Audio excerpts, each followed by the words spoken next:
MVP. So, phone of the year. I think it would actually be kind of boring to sit here and just pick the phone with the highest benchmark scores and the biggest numbers as the #1 phone of the year, which I'm sure there is a phone that can qualify for that, but this is more of the one that had the story that represents the year for me. If you go back and watch previous winners, it'll make a lot of sense.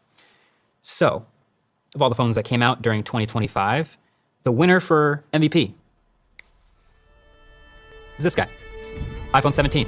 This phone was a long time coming, and what a story this year.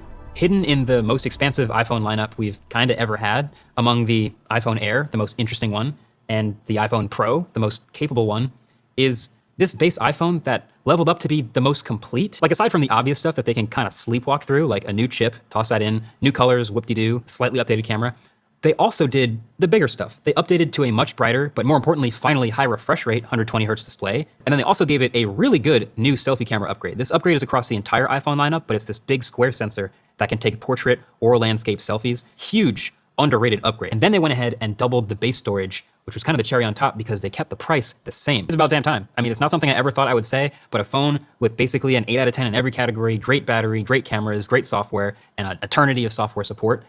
It's just nice to see them finally coming through and delivering what they should have.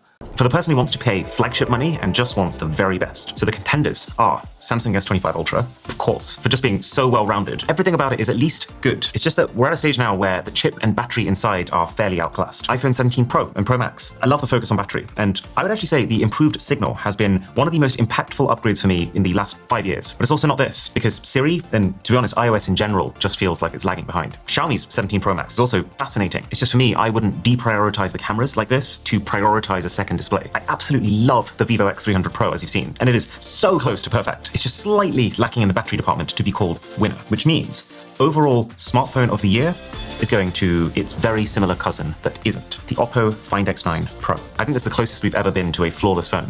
The only flaw being that you might struggle to get one, depending on where you live. They even pre-installed the screen protector. Just